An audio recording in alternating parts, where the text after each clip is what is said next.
눈에 보이는 안락함을 포기할 줄 아는 지혜를 갖는 성도들이 다 되기를 주님의 이름으로 축원드립니다.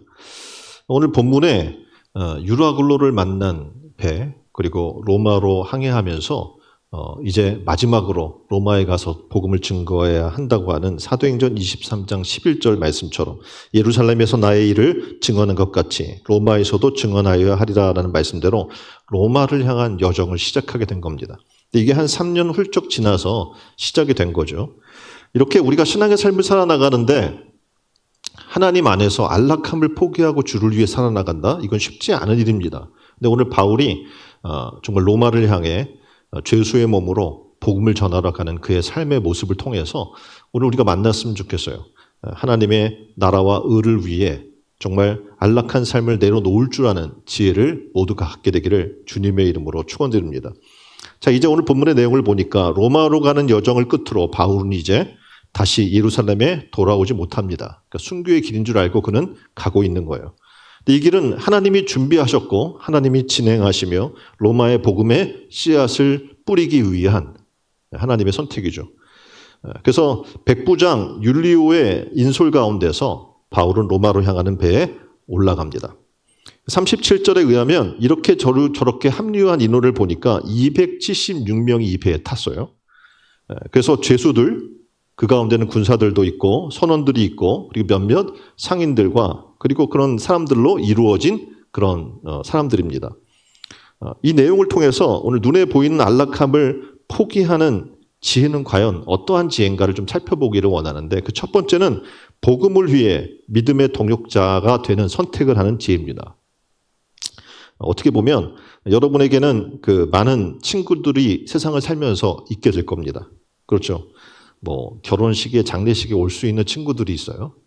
그렇죠? 근데 와도 등급 있잖아요. 뭐 5만 원, 10만 원, 뭐 20만 원 뭐 이렇게 얼마나 친한가에 따라서 부모님을 아는가 모르는가 뭐 이런 친한 정도가 있지 않습니까? 근데 여러분이 그렇게 함께 해줄 수 있는 친구가 있고요. 또 스포츠를 함께 할 수 있는 친구들이 있어요. 그리고 함께 여행 갈 수 있는 친구들이 있고 만난 것을 함께 나누고 먹을 수 있는 그런 친구들이 있습니다. 근데 과연 여러분의 주변에 복음을 위해 고난을 함께 할 수 있는 친구가 있느냐는 겁니다. 성경은 이야기해요. 정말 값진 신앙의 삶이란 무엇이냐면 이렇게 복음을 위해 고난을 함께 할 수 있는 삶을 살아나가는 것. 다시 말해서 세상의 안락함을 포기할 줄 아는 그런 사람들이 주변에 있는가? 바로 내가 그런 사람과 동역할 수 있는 사람이 되었는가라는 것을 묻고 있는 겁니다. 그러니까 내가 정말 안락함을 버리고 복음을 위해 함께 떠날 수도 있고 복음을 위해서 함께 갈 수도 있는 1절과 4절에 보니까 바울이 지금 이 배에 함께 탄 사람이 있어요. 바울만 탄 게 아닙니다. 그의 동역자들도 함께 타요. 근데 지금 바울이 이 배에 탄 이유는 뭐냐면 죄수로 끌려가는 거예요, 로마에. 근데 죄수도 아니고 아무것도 아닌 그의 동역자들이 바울과 함께 하기 위해, 바울이 복음을 전하는데 어려움을 갖지 않게 하기 위해서 함께 타준 거예요. 이 1절과 4절에 보면 바울이 일행을 이렇게 소개를 해요, 누가가. 우리가 라고 계속 설명하는 것으로 봐서 어떻게 해요? 바울만 탄 게 아니에요. 그러니까 최소한 누가가 있었겠죠. 바울을 옆에서 병약했으니까 계속 의사잖아요, 누가가. 그러니까 계속 옆에서 돌봐주는 친구가 있었고 또 바울이 거기에 함께 동행했던 사람이 항상 디모데 그리고 실라가 그와 함께하고 있었습니다. 데살로니가 사람 아리스다고도 함께했다고 여기 성경에 보면 기록이 되어 있습니다. 그리고 그 어려운 길에 복음을 위해 죄수로 끌려가는 바울을 위해 그 배에 함께 탄 거예요. 자기 시간을 버리고 물질을 버리고 함께 따라갔다가 죄수의 친구라고 해서 어려움을 당할 수도 있는데 그와 함께 하는 거예요. 단지 하나. 복음을 위해 함께 고난받기 위해서. 그 어려운 길을 함께한 동역한 이들. 여러분은 과연 그럴 수 있을까요? 오늘 성경은 이야기하는 거예요. 세상을 사는 삶은 그렇게 즐거움을 위해 함께 할 수 있는 사람들은 많이 있어요. 아까 이야기한 맛있는 거 먹으러 함께 갈 사람도 있고 여행을 함께 갈 사람도 있고 뭐 결혼식에 함께 와줄 사람도 있어요. 그리고 뭐 함께 그걸 위해서 축가도 하고 사진도 찍어주고 들러리도 해주고 뭐 그런 사람들이 있을 수 있습니다. 근데 과연 죽음의 길에 고난의 길에 내가 죄인으로 잡혀가는 그 길에 함께 할 수 있는 사람이 있느냐는 겁니다. 오늘 성경은 이야기해요. 하나님 나라의 사람들은 어떤 사람들이냐면 고난을 함께하는 사람인 거예요. 죄수가 되어가는 그 여정에 동참한 동역자들을 우리에게 보여주면서 우리는 과연 하나님 나라를 위해서 우리에게 편안함과 안일한 길이 있는데 그걸 과감히 버릴 수 있는 삶을 살고 있는가? 지금 바울이 가장 힘들고 어려울 때입니다. 근데 이 누가도 의사잖아요. 그러니까 편하게 살 수 있어요. 디모데도 목회하면서 편하게 살 수 있어요. 근데 그 어려운 시기에 함께 다 내려놓고 바울을 위해 함께한 사람들을 보게 됩니다. 반면에 그 어려운 시기에 떠나간 사람도 있어요. 데마와 같은 사람. 데마는 성경에 뭐라고 이야기합니까? 그는 세상을 사랑해서 바울을 버리고 어떻게 해요? 떠나갔다라고 기록을 하고 있는 겁니다. 오늘 우리는 데마 같은 사람이 될 수도 있고 지금 오늘 성경에 등장한 누가와 디모데와 실라 그리고 아리스다고와 같은 사람이 될 수도 있습니다. 오늘 우리 믿음의 사람들은 정말 우리의 편안과 안일함과 잠시 70, 80의 인생의 삶을 살아나가는 동안에 잠깐의 평안을 위해 영원한 것을 버리는 어리석음이 없기를 주님의 이름으로 축원드립니다. 사도행전 16장 9절, 6절로 9절에 보면 똑같은 상황이 있어요. 뭐냐면 환상이 바울에게 보여요. 그러니까 마게도냐 사람 하나가 환상에 보여서 이렇게 얘기해요. 마게도냐로 건너와서 우리를 도우라라는 환상을 보게 됩니다. 이것을 이야기했더니 바울과 실라, 디모데, 누가 이 사람들이 어떻게 함께 마게도냐로 간 겁니다. 하나님이 저 사람에게 복음을 전하라고 얘기하니까 지금 어떻게 보면 이방의 땅이고 잘 모르는 그리고 복음이 전달되지 않은 그런 지역이거든요. 근데 그 지역에 복음을 위해 함께 가는 거야. 다 마다하고 삶을 내려놓고 하나님의 복음을 위해 편안한 삶을 내려놓고 갔던 이 믿음의 사람들을 우리는 바라보게 됩니다. 이렇게 인생을 살면서 오늘 우리에게는 이 교회가 그런 동역자들이 됐으면 좋겠어요. 이 교회 성도님들이 여러분 옆에 있는 그 사람들이 어떻게 해요? 평생을 같이 할 수 있는 믿음의 동역자가 되는 지혜가 있기를 주님의 이름으로 축원드립니다. 세상 사람들은 이렇게 얘기해요. 여러분이 아마 이런 글을 접했을 겁니다. 지단지교를 꿈꾸며 유한진이 쓴 글인데 그러니까 지초와 난초의 사귐이란 그런 뜻이죠. 여기에 보면 이런 이야기가 있어요. 저녁을 먹고 나면 허물없이 찾아가서 차 한 잔을 마시고 싶다고 말할 수 있는 친구가 있었으면 좋겠다. 입은 옷을 갈아입지 않고 김치 냄새가 조금 나더라도 흉보지 않을 친구가 우리 집 가까이에 있으면 좋겠다. 악의 없이 남의 이야기를 주고받아도 말이 날까 걱정되지 않는 친구가 있었으면 좋겠다. 그래요? 그런 친구가 있으면 좋겠어요? 없어요. 네. 생각해 보세요. 남의 얘기하면서 그게 말이 안 날까 걱정이 안 될 친구가 있습니까? 김치 냄새 펄펄 나는데 그걸 좋아할 친구가 있습니까? 예? 그건 아마 여러분 가족밖에 없을 거예요. 부부지간이면 모를 거예요. 그렇죠? 예, 그럴 수 있습니다. 근데 여러분이 아시는 것처럼 그렇게 가족이 되면 이런 허물이 없어지잖아요. 그럼 사람을 가볍게 여겨요. 그러니까 좋은 친구가 안 되는 거예요. 그러니까 왜냐하면 부부나 가정의 친구처럼 지냈으면 좋겠는데 그렇게 안 돼요. 왜냐하면 친구는 약간의 거리를 둬야 되거든요. 그렇잖아요. 그러니까 어떻게 보면 잘 예의를 갖춰야 돼요. 그래야 관계가 오래 유지되는 것이지 이렇게 허물이 없는 관계가 되면 관계를 계속 유지하기 쉽지 않은 겁니다. 그리고 내용을 보세요. 입은 옷을 갈아입지 않고 김치 냄새가 조금 나더라도 흉보지 않을 친구가 우리 집 가까이에 있었으면 좋겠어요. 내가 그 사람 가까이가 아니라. 이런 이기적인 게 어디 있습니까? 이 내용을 보면 너무나 우리는 이기적이에요. 그러니까 그런 친구가 있었으면 좋겠다는 얘기는 그런 친구가 있어요? 없어요?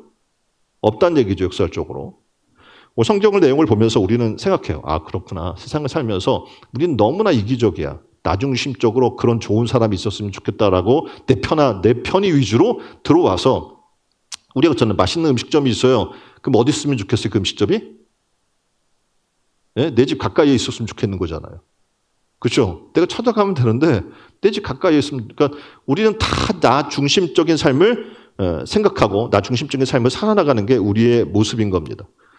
내가 조금 더 희생 안 하려고 하는 거예요. 나를 위해 희생할 수 있는 친구가 있었으면 좋겠다라는 거죠.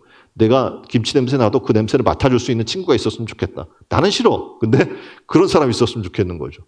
허물 없이 찾아갈 수 있는 내가 막 그냥 편하게 옷을 입고 가도 뭐라고 얘기하지 않는 남의 험담을 해도 그 말이 딴데 전달되지 않는 그런 정말 자기 중심적으로 나 편의주의로 상대방이 이해해 줄 수 있는 그런 친구를 바라는 게 우리의 모습입니다. 근데 성경은 그렇지 않아요. 성경 뭐라고 이야기합니까? 어떤 동역자? 정말 하나님의 복음을 위해 함께 일할 그 일을 위해 동역자. 다시 말하면 내가 어려움을 당하고 고난을 당해도 함께 할 수 있는 그런 사람을 얘기하는 거예요. 이런 나 편의주의적인 그런 사람이 아니라 함께 고난을 받을 사람. 성경은 여러분이 이야기하는 것처럼 모세는 하나님을 만난 이후에 놀라운 변화가 일어나요. 뭐냐면 이전에는 내가 좀 편의를 제공해 주려고 했지만 상대방이 그렇게 좋게 반응하지 않잖아요. 그런데 이제 나중에는 어떻게 합니까? 하나님 백성을 위해 고난받는 것을 즐겨요. 그 믿음의 사람들의 모습인 거예요, 이게요. 믿음의 사람들의 삶에 변화가 일어나는데 그들은 한결같이 고난을 함께 하려고 해요. 여러분 옆에 분에게 얘기합시다. 그런 믿음의 동역자가 됩시다. 바로 나로부터 그런 일들이 시작되기를 주님의 이름으로 축원드립니다. 자, 두 번째는 이렇게 이야기해요. 눈에 보이는 안락함을 포기하는 지혜란 객관적으로 판단할 수 있는 지혜를 얘기하는 겁니다. 당신은 동력으로 배가 움직이던 시절이 아니에요. 지금 그림처럼 바람에 의해서 움직이던 시절입니다. 그래서 순풍이 부느냐 역풍이 부느냐에 따라서 여행 시간이 달라집니다. 더구나 지금처럼 철선이 아니라 목선으로 되어 있습니다. 그래서 쉽게 배가 파손돼요. 그래서 배를 타고 간다는 것은 굉장한 위험을 감수하는 것이고 배 탈 때 어떻게 해요? 유서를 쓰고 가는 겁니다. 그만큼 여행이 위험하던 시절이었어요. 오늘 이야기는 지금 지도를 보면 시돈을 떠나서 루기라의 무라성에 큰 배로 갈아타요. 그리고 라세아 성에 가서 가까운 미항에 정박하는 것으로부터 오늘 이야기가 시작이 됩니다. 그러니까 지도상에서 보면 그레데 섬이 있어요. 거기 가운데 저기 중앙에 보면 그레데 섬이라고 있는데 이 그레데 섬의 남쪽에 있는 조그만 항구가 미항입니다. 이 섬에서 지금 서쪽 끝에 있는 항구가 선장과 선원들이 가고자 했던 베닉스, 조금 더 위로 이렇게 보게 되면 그 섬이 하나 있어요. 그레데 섬 남쪽이 있고 서쪽 끝이 있는데 바로 서쪽 끝에 가고자 했던 항구가 뭐냐면 베닉스라고 하는 항구입니다. 근데 4절의 바람의 거스름을 피해서 7절의 풍세가 더 허락하지 아니했다는 것은 지금 굉장히 배로 여행하기 어려운 시기라는 것을 우리는 알 수가 있습니다. 그래서 무라시아에서 이달리아로 가려고 하는 알렉산드리아 배를 만납니다. 그리고 갈아타고 그 배로 어디로 갔냐면 미항이라는 곳을 가게 된 거예요. 그림처럼 미항은 말 그대로 아름다운 항구를 의미합니다. 근데 이 항구는 커다란 항구가 아니에요. 그러니까 간이 항구예요. 그래서 자연 경관은 아름다워요. 잠깐 쉬고 가는 건 좋은데 항구가 산으로 둘러싸여 있어서 풍랑을 피하기도 적합한 환경을 가지고 있습니다. 그런데 문제는 뭐냐면 도시가 발달되어 있지 않아요. 숙박업소가 많지 않아요. 음식이 풍부하지가 않아요. 그래서 말 그대로 간이 항구이기 때문에 잠시 정박하고 가는 건 좋은데 겨울을 날 정도로 그렇게 도시가 형성되어 있는 곳이 아니었습니다. 그래서 바울이 볼 때는 더 이상 여행하는 건 위험해요. 그런데 그래서 여기서 머무르자고 이야기하는 겁니다. 그러니까 당연히 로마로 지금 가는 길에 잠깐 정박해야 하는 건데 지금 선장과 선원들은 이 사실을 너무나 잘 알고 있습니다. 그런데 겨울을 나야 해요. 왜냐하면 겨울 기간 동안에 이게 배를 움직일 수가 없어요. 큰 풍랑도 있고 그렇기 때문에 움직일 수가 없기 때문에 겨울을 날 거라면 이 항은 너무나 작다는 거죠. 그래서 지금 미항에서 50km 떨어진 베니스 항으로 우리가 옮겨가자. 왜냐하면 거기는 큰 도시가 형성되어 있고 그리고 여기는 여러 가지 물자들도 풍부하고 숙박시설도 잘 돼 있고 놀이시설도 잘 돼 있는 거예요. 당연히 그쪽으로 가서 쉬는 게 좋을 거 아닙니까? 여기서 금식한 절기가 지났다고 하는 거는 당시에 지금 시즌을 얘기해 주고 있는데 지금으로 이야기한다면 대략 9월에서 10월 정도예요. 9월에 10월인데 뭐가 문제야라고 우리는 생각할 수 있지만 지중해 여름은 굉장히 짧아요. 그래서 여름에서 바로 겨울이에요. 요즘 지금 우리도 그런데 여름에서 겨울로 바로 넘어가는 거예요. 그래서 보통 겨울에는 바람이 많이 붑니다. 그리고 풍랑이 거세지기 시작하기 때문에 배를 타고 여행하는 것은 힘듭니다. 그래서 어디에 정박을 해야 되는 거예요. 그런데 겨울을 나고 여행을 계속하는 것이 통례였기 때문에 더 이상 여행한다는 건 성찬도 알고 다 알아요. 무리가 있다라는 건 너무나 잘 알고 있습니다. 그런데 바울이 지금 이 사람들의 모습을 보면서 얘기하는 거죠. 지금 떠나면 위험해요. 그러니까 여기 그냥 머무릅시다. 비록 여기에는 어떻게 해요? 시설이 잘 갖춰져 있지는 않지만 그래도 안전을 위해서 여기 머물러야 합니다라고 이야기를 한 겁니다. 10절에 여러분이요 내가 보니 이번 행선이 화물과 배만 아니라 우리의 생명에도 타격이 많은 손해가 있으리라. 그러니까 어떻게 여기곳에 머물러야 한다는 얘기를 지금 설명해 주고 있는 겁니다. 그런데 너무나 당연한 의견이고 선장과 선원들의 경험에 의해도 분명히 맞는 얘기인데도 불구하고 사람들은 다 생각하는 거예요. 50km만 더 가면 거기 베닉스가 있는데 거기 가면 편하게 우리가 겨울을 보낼 수가 있는데 이 조그만 데서 우리가 어떻게 불편하게 겨울을 보내겠습니까? 그건 너무 불편합니다. 그리고 그곳에 가면 겨울을 좀 더 편안하고 향락적이고 육신을 즐겁게 할 수 있는 그런 수많은 것들이 있어서 거기서 보내고 싶은 거죠. 이 조그만한 답답한 항구에 정박하는 것은 좀 힘들 거야. 왜냐하면 답답할 거야 라고 생각했기 때문에 그래요. 그래서 선장은 50km만 더 가면 베닉스라고 하는 좋은 항구가 나오기 때문에 어떻게 해요? 이 미항에 시설도 부족하고 형편이 지금 어떻게 보면 사람들을 만족시킬 수 없는 그런 상황 속에 있는 것보다는 무리해서라도 50km를 더 가서 베닉스에 가면 좀 더 즐거운 겨울을 보낼 수 있지 않을까라고 대다수 사람들은 옮겨가기를 원했던 겁니다. 또한 화물선이 가지는 태생적인 한계도 있습니다. 다시 말하면 조금이라도 빨리 가야 되고 화물선이니까 조금이라도 멀리 가야지 생산력이 있는 겁니다. 근데 표면적으로는 12절에 이 사람들의 마음이 담겨 있는데 미항이 불편하다라는 것입니다.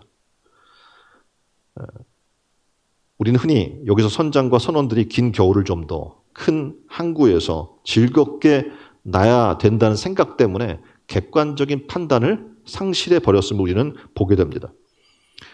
우리가 흔히 생각하잖아요. 이상하다. 하다못해 변호사, 경찰, 은행원들도 이런 전문가들도 사기를 당해요. 어떻게 그 사람들이 사기를 당할까요? 객관적인 판단을 상실해 버리는 거예요. 뭐 때문에? 욕심 때문에. 탐심 때문에 객관적인 판단을 상실하는 순간 사기당하는 거예요. 오늘 지금 성경의 내용을 보니까 우리들도 그래요. 지금 사명을 감당하는 것, 복음을 전하는 증인된 삶을 사는 것, 성전을 봉헌하는 것, 너무나 잘하는 사실이고 성도로서 마땅히 해야 될 건 알아요. 그런데 태생적인 우리의 한계를 자꾸 얘기하는 거죠. 다시 말하면 내 삶이 불편해지는 거예요. 그런 삶을 살게 되면 내 삶이 좀 불편해져요. 그리고 어떻게 젊을 때 조금만 더 공부하고 더 일하고 가정을 이루고 좀 더 재밌고 즐겁게 보내고 싶은 마음이 있는 겁니다.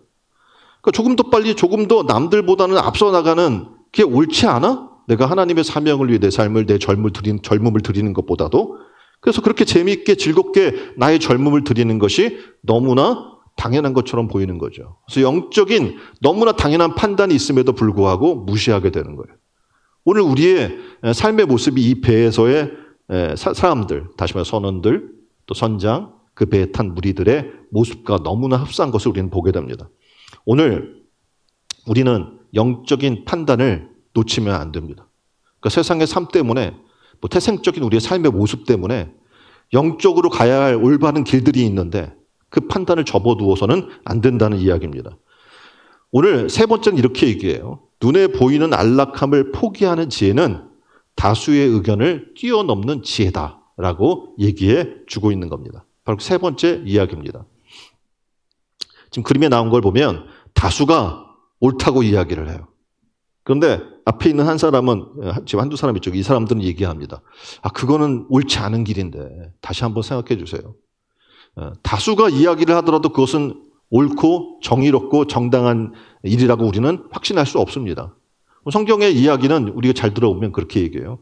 하나님의 뜻이 가장 선하고 옳다고 이야기하는데 오늘날 교회도 민주주의 방식으로 흘러나가는 것들이 너무나 많아요. 다수가 옳다고 그러면 옳은 거예요. 하나님의 뜻에 반해도 상관없어요. 그런 길들을 따라가는 것을 보게 됩니다. 이 배에 탄 사람들도 마찬가지예요. 바울의 이야기가 옳아요. 알고는 있어요. 그럼에도 불구하고 다수가 원해요. 다수가 50km 떨어진 베닉스로 가서 좀 더 편하게 겨울을 나기를 원하는 거죠. 근데 바울은 이야기해요. 그렇게 하다가 지금 화물이나 배에 이런 문제만 일어나는 것이 아니라 우리 생명에도 지장이 있을 수 있다. 제발 그걸 고려해달라라고 이야기하는 것을 보게 됩니다. 우리 인생을 살아나가는 동안에 우리도 다수의 의견 때문에 하나님이 지금 말씀하시는 옳은 생각에 대해서 따라가지 못하는 그런 일들이 너무나 많아요. 다수가 우리의 삶이 중요하죠. 사람도 생각해야지. 우리 가정도 생각해야지. 우리의 지금 젊으면 젊을 때 그 사람들이 일궈 넣어야 될 일도 필요하고 가정도 이뤄야 되고 막 이런 것들이 있는데 어떻게 복음만 얘기하겠어요? 라고 이야기하면 소수가 하나님 복음 붙들고 있다가 다수의 의견에 끌려가는 경우가 굉장히 많이 일어나는 거예요. 왜냐하면 그것이 좀 더 안락해 보이고 그것이 즐거워 보이고 육신적으로 어떻게 해요? 즐겁게 할 수 있는 지금 이 베닉스와 같은 도시와 같기 때문에 그렇습니다. 그런데 잘 알아야 될 게 뭐냐면 이 배에 탄 267명의 생명이 있어요. 옳은 길을 가지 않으면 이 사람들이 어떻게 다 파손당하고 죽을 수 있는 거예요. 근데 잠깐의 향락과 잠깐의 안일함과 편안함을 위해 이 생명을 다 죽일 수 있는 그 길을 선택해야 할 것인가?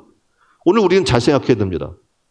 우리가 지금 자녀들에게 공부해. 그리고 이건 다 너를 위한 거야. 잘 먹고 잘 살고 그리고 미래적으로 어떻게 다른 사람에게 무시당하지 않고 네가 지배하는 삶을 살려면 지금 좀 노력해서 열심히 해. 교회 한두 번 빠져도 괜찮아. 시험 끼가 되잖아? 라고 이런 거를 가리키는 거예요. 나도 모르게 어떡합니까? 이러한 세상의 유혹과 세상의 다수의 견해와 다수의 경험을 따라서 살아나가는 삶을 지금 나도 살아나가고 있는 거예요. 목사님이 얘기합니다. 지금 바울이 얘기했잖아요. 그런데 다수는 어떻게 생각하는? 참 저 사람 고루하다. 저 죄수로도 잡혀가고 그러지. 이렇게 얘기하죠. 마찬가지예요. 목사님이 얘기해요.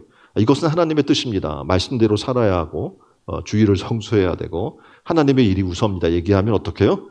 담임 목사님 굉장히 고루한 사람처럼 보이는 거죠. 그리고 굉장히 고루한 원칙을 고수하는 사람으로 보이는 겁니다. 근데 여러분은 잘 생각해야 돼요. 하나님 말씀은 고루한 게 아니에요. 하나님 말씀은 어떻게 생명이에요.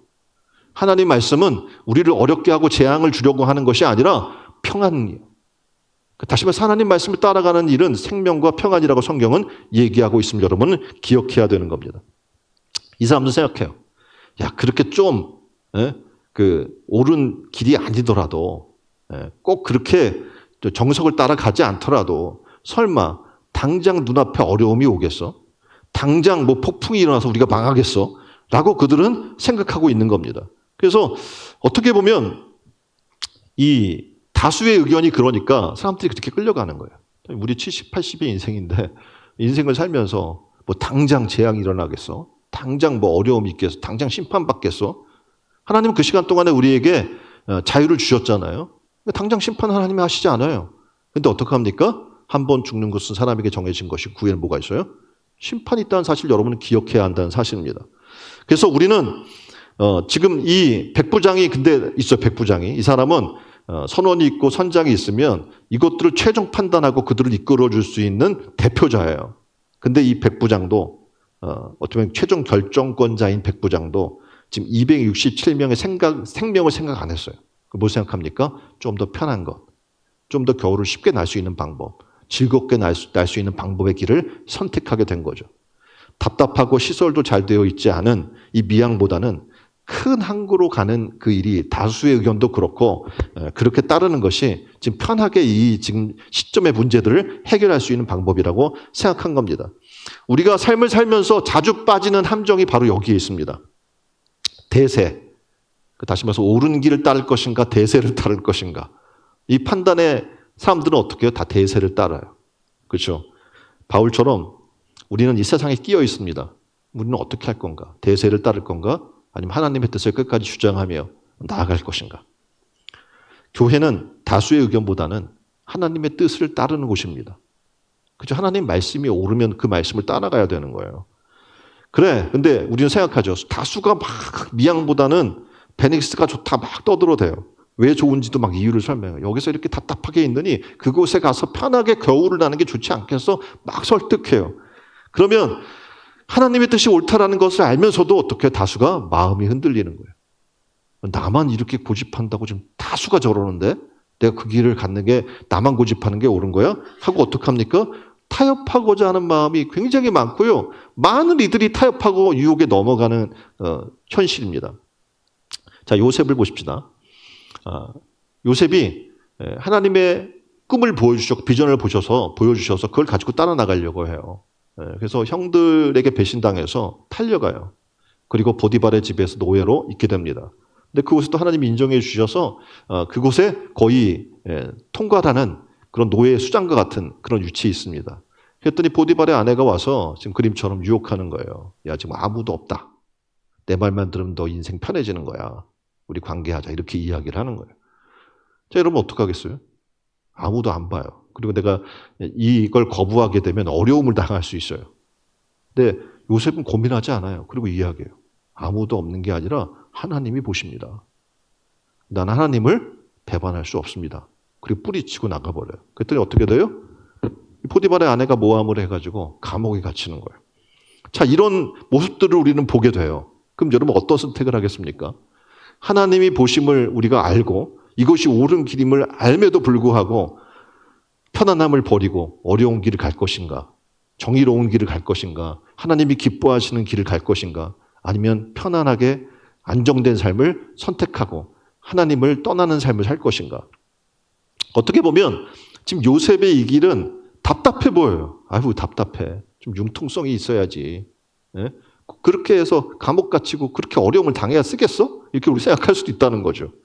그런데 이 세대에서 이렇게 삶을 바라보면 하나님 앞에 신앙의 삶을 위해 보이는 안락함을 포기할 지혜를 갖는 사람이 많지 않은 것 같습니다. 자, 세상에 나가면 지금 뭐 여기 홍대만 가도 이런 클럽들로 넘쳐나요. 젊은이들이 거기 가서 막 춤추고 밤새 프라이드 나이시면 가서 거의 주일 아침까지 예? 막 그냥 길거리에 자빠져 있고 막 그래요. 수많은 사람들이 술과 유흥에 빠져 있습니다. 북미 같은 경우에는 마약과 문란한 성에 빠져 있어요. 막 길거리에 이렇게 로봇처럼 서 있는 사람들 있잖아요. 마약해서. 남의 일이 아니란 말이에요. 자, 나만 아니라 다들 해. 뭐 술 한 잔쯤이야. 뭐 순결쯤이야. 우리는 생각할 수 있어요. 나 정도면 저 악한 사람들에 비하면 착하게 사는 거야. 라고 스스로 마음을 바꾸고 그 유혹에 넘어갈 준비를 갖추는 사람들도 있습니다. 우리는 깨달아야 돼요. 하나님 뭐라고 이야기합니까? 악은 그 모양이라도 버려라. 왜냐하면 하나님 앞에 악이라는 것은요. 지금 100가지가 있으면 몇 퍼센트 내가 착한가를 보는 게 아니에요. 하나님 보시는 선은 뭡니까? 죄를 짓지 않는 거예요. 다시 말해서 악은 그 모양이라도 버리는 삶을 살아나가는 겁니다. 하나님의 나라를 바라보고 하나님의 백성이 되고 내 안에 주님을 모시고 살아나가고 내 안에 성령이 거하시는 전이 되는 그런 삶을 살아나간다는 것. 이것은 세상에 눈에 보이는 유혹과 안락함을 포기할 줄 아는 지혜를 갖는 삶을 살게 해주는 거예요. 이것이 얼마나 우리가 지금 절실한 시대에 지금 살고 있습니까? 우리 젊은 세대에 이것이 얼마나 절실합니까? 성경은 이렇게 모세는 하나님의 인정하심을 받기 위해 죄악의 낙과 애굽의 모든 보화를 거부했다. 자, 그렇다면 나는 하나님 나라의 백성 되기 위해 세상의 돈과 안락과 편리함을 버릴 용의가 있는가? 라고 지금 이 그림에서는 질문하고 있어요. 그렇습니까? 우리가 세례를 받으면서 얘기해요. 육으로는 죽고 영으로는 살리심을 받습니다. 이제 하나님 나라와 하나님의 의를 위한 거듭난 백성이 되었습니다라고 고백하고 여러분 다 세례받은 그런 사람들인 거예요. 근데 놀랍게도 안 하는 거예요. 이 세상 유혹에 빠져서 세상 것들 향락, 편리함을 도저히 버리지 못하는 그 청년 관원처럼 주님을 따르겠다고 왔다가 얘기하죠. 야, 넌 돈이 너무 많은데 그것을 팔아서 이웃에게 나눠주고 나를 따라라. 그랬더니 고민하면 돌아가는 거예요. 율법을 지켰다고 얘기하고 하나님 뜻대로 살겠다고 얘기하는 그 사람이. 오늘 우리의 삶은 과연 어떠한가? 과연 모세처럼 돈과 안락함과 편리함을 하나님 나라를 위해 주의 백성과 함께 고난받기 위해 버릴 용의가 있는가? 우리는 바로 그런 믿음의 사람, 하나님의 백성들이 되기를 주님의 이름으로 축원드립니다. 자, 네 번째는 이렇게 얘기해요. 내 인생의 방향의 조정을 하나님께 맡기는 지혜라는 거예요. 지금 배는 미항으로 떠납니다. 그리고 베닉스로 항해하기 시작했어요. 처음엔 순풍이 불어와요. 거봐, 지금 이 바울이 쓸데없는 걱정을 해가지고 사람 마음만 불편하게 한 거야. 이렇게 순풍이 부는데 빨리 저 50km면 이 순풍이면 금방 갈 텐데 걱정 없어 이렇게 생각할 거예요. 마치 요나가 하나님이 니느웨로 가라고 그랬는데 다시스 배를 탔어요. 배 밑창에 내려가서 편안하게 이렇게 코 골고 지금 자고 있는 거예요. 그런 것과 똑같은 거예요. 커봐라 무슨 광풍이 분다고 하고 어떻게 해요? 서로 자기가 만족하고 있는 것이죠. 근데 바로 뭐가 불어요? 광풍이 불기 시작합니다. 바로 유라굴라라고 하는 이 광풍은요. 동풍을 딴 헬라어 유로스와 북풍을 가리키는 라틴어 아킬로 이 합성어예요. 그래서 동부풍을 얘기하는데 당시로 이야기하면 허리케인이에요. 이렇게 부는 거예요. 그럼 배가 살아남은 배가 있어요? 없어요? 없어요. 이 시즌이면 그래서 안 가는 거예요. 그래서 사도 바울도 만류했던 거예요. 이 허리케인을 만날 거기 때문에 바다에서 허리케인을 만나면 그냥 배는 풍지박살 나는 거예요. 그래서 아까 이야기했잖아요. 바울이 이게 뭐 배만 상하면 문제가 없는데 생명까지도 상하게 된다. 그러니까 하지 말아라라고 계속 얘기한 겁니다. 자, 이제 선장과 선원들이 자신이 할 수 있는 최선의 조처를 합니다. 그림을 계속 넘겨주시면 되는데 아까 이제 풍랑 앞에서 이제 우리는 방법이 없잖아요. 그러니까 이 방향을 조정할 것을 포기하고 다만 암초에 걸리지 않도록 조처를 하는 거예요. 왜냐하면 이제 방향을 어떻게 할 수가 없어요. 예? 선장이 있고 조종하는 사람이 있는데 이거를 어떻게 방법이 없죠. 왜냐하면 지금 당시에는 어떻게 해요? 돛대를 다는 거잖아요. 그러니까 바람에 의해서 아까 이야기했잖아요. 예, 동력선이 아니라 풍력선이라고. 그럼 바람이 굉장히 중요한데 바람이 막 태풍이 부는데 이걸 어떻게 조종해요? 그러니까 방법은 하나, 암초에 걸리지 않도록 하는 것이었어요. 그래서 우리의 인생도 그렇습니다. 통제가 되지 않아요, 우리 인생이. 여러분 인생이 통제됩니까? 잘? 여러분 뜻대로 돼요? 여러분 생각대로 돼요? 여러분이 아무리 잘 나가고 건강한다고 하더라도 누구 하나 가족이 아픈 사람 있으면 그냥 다 흔들려 버리는 거예요. 거기에 다 매몰돼요. 여러분이 잘 안전하게 운전하고 있는데 중앙선 침범에 들이받으면 그거 어떻게 피해요? 그렇죠? 그러니까 내 인생대로 되지가 않는 거예요. 유라굴로 강풍도 그러한 것이었어요. 내 의지와 상관없이 이 배를 막 흔들어 버리는 거예요. 내가 무엇을 어떻게 해야 할지 생각도 못 하겠어요. 방법도 모르겠어요. 어느 방향으로 가야 될지 그냥 바람에 끌려서 가는 그런 상황이었습니다. 그리고 그렇게 흘러온 것이 가우디라고 하는 작은 섬까지 끌려옵니다. 그림에서처럼. 이 섬에 끌려와요. 저기 이제 보면은 그레데 섬 앞쪽에 조그만 가우디라고 하는 섬이 있는데 그 섬에 끌려온 거예요. 이 섬 베닉스에 35km 떨어진 거리에 있는 섬이라고 얘기합니다.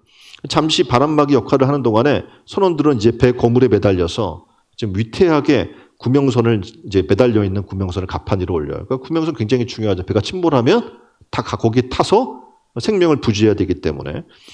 그리고 할 수 있는 조처를 합니다. 배를 줄로 둘러 묶어요. 왜냐하면 조금이라도 파손을 좀 막아보려고 하는 행동이었죠.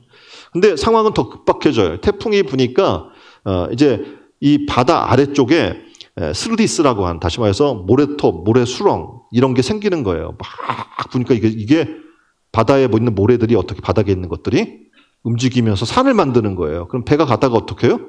부딪히면 파손되는 거죠. 태풍이 아니라 이거에 부딪히면 깨지는 거예요. 이 사람 너무 잘 알아요. 그래서 연장을 내려요. 여기 보면은 연장을 내렸다고 얘기해요.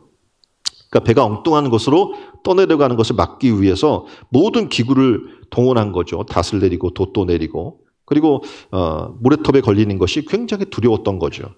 그러니까 방향을 잃은 배는 항상 두려워할 수밖에 없듯이 방향을 잃은 인생은요. 두려움 가운데 휘말리는 거예요. 내 앞에 언제 모래톱이 왜냐하면 이게 모래톱이라는 게 우리 지도상은 거기는 안전한 것처럼 보이는데 갑자기 만들어지는 거거든요. 태풍 때문에. 우리 인생도 그래요. 어떻게 어떤 이 모래산이 만들어질지 모르는 거예요. 거기 걸려서 파손될 수 있다는 얘기입니다. 그래서 우리 인생을 살아나가는데 우리의 조정을, 인생의 방향 키를 하나님께 맡겨드려야 되는 거예요. 내가 이렇게 하면 될 것 같아. 내가 이렇게 하면 좀 더 편하게 살 수 있을 것 같아. 내가 조금만 여기에 노력을 하고 조금만 더 가면 안락한 삶이 준비되어 있을 거야 라고 생각하지만 오산입니다. 하나님이 허락하시지 않으면 나는 잘하고 있어도 주변에서 문제가 일어날 수도 있고요. 내 건강에 문제가 일어날 수도 있고요. 내 지식에 문제가 일어날 수도 있어요. 여러분이 아무리 건강해도 치매 막을 수 있어요? 노력들을 많이 한다고 하는데 요즘 세상은 안 그래요. 갑자기 오는 거예요. 그럼 어떡합니까? 그 똑똑했던 사람이, 그 지식 있던 사람이, 그 능력 있던 사람이 바보가 되는 거예요. 아무것도 몰라요. 기억하죠. 자기가 누군지도 몰라요. 그런 삶을 살아나가는 거예요. 오늘 우리는 기억해야 돼요. 내 인생의 주인은 누구인가? 바로 하나님이시라는 거예요. 나를 지으시고 창조하신 하나님. 그 하나님께서 가장 선하고 좋은 계획을 나를 위해 준비하고 계신다는 거. 당연히 그분께 맡기는 게 좋은 거죠.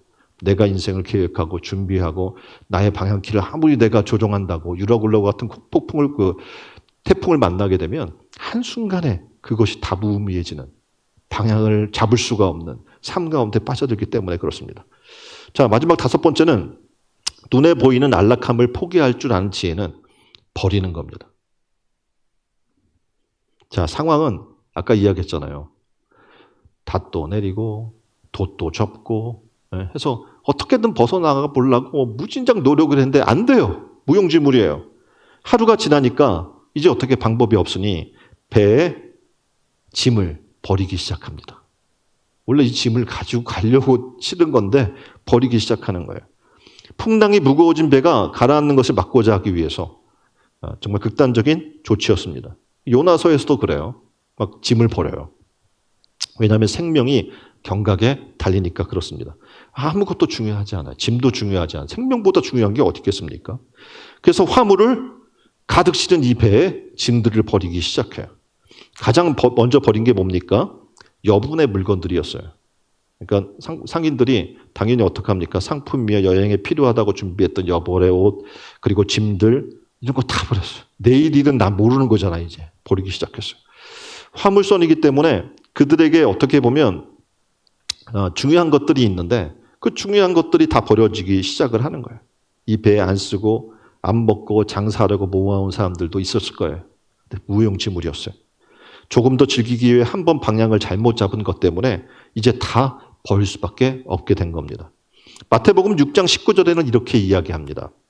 너희를 위하여 보물을 땅에 쌓아두지 말라. 거기는 좀과 동록이 행하며 도적이 구멍을 뚫고 도적질하느니라. 자, 20절로 21절입니다. 오직 너희를 위하여 보물을 하늘에 쌓아두라. 거기는 좀이나 동록이 해하지 못하며 도적이 구멍을 뚫지도 못하고 도적질도 못하느니라. 내 보물이 있는 그곳에는 내 마음도 있느니라. 아멘. 세상의 삶은 내가 물질을 쌓아놓고 땅의 창고는 나에게 안정감을 주고 포만감을 줄 수 있을지 몰라요. 현실에서 물질로 사람들로부터 인정받을 수도 있습니다.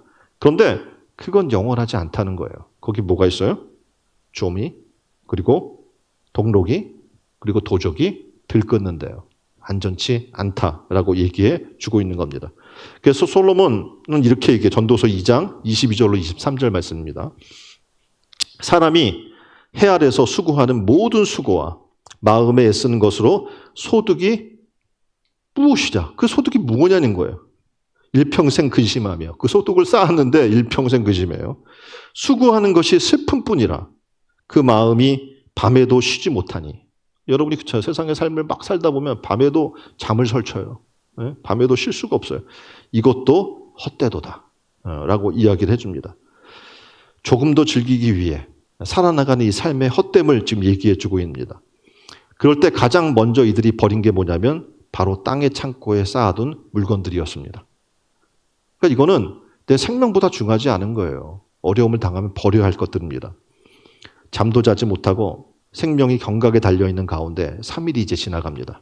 이제 뭐까지 버리냐면 배의 기구들까지 버려요. 그러니까 배의 기구는 이 배가 유지되기 위해 필요한 기구들이잖아요. 근데 그 기구들까지 어떻게 해요? 버리는 거예요. 최대한 배를 가볍게 해야 되거든요.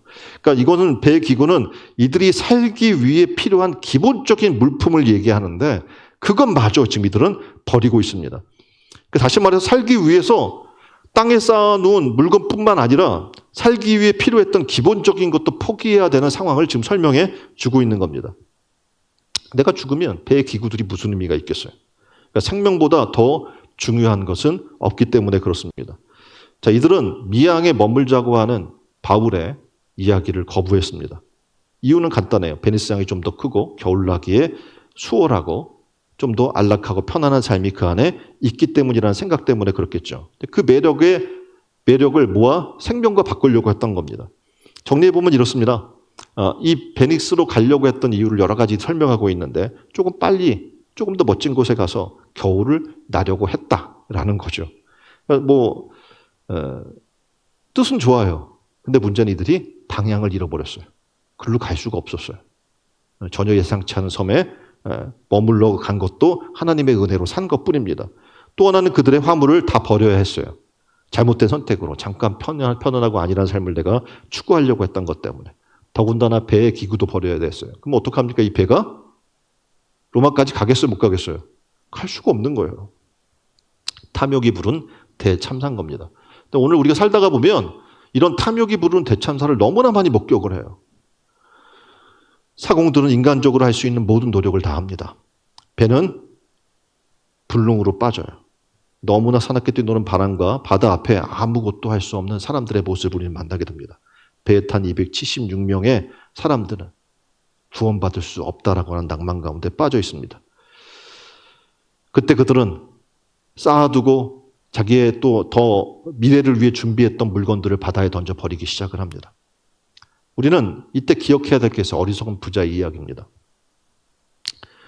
이 어리석은 부자는요, 그림처럼 편안히 쉬고 먹고 마시고 즐거워하자 라고 그런 생각했어요. 내가 다 돈을 많이 모아놓고 창고에 쌓아놨으니까 내일부터 내가 편안히 쉬고 먹고 마시고 즐거워해야지 이렇게 생각했는데 갑자기 하나님 말씀하는 거예요. 오늘 밤 내 영혼을 도로 찾으리니 그러면 내 예비한 것이 네 것이 되겠느냐. 길지 않은 인생을 우리는 살고 있어요. 네? 아직도 7, 80이 생명의 한계입니다. 아시죠?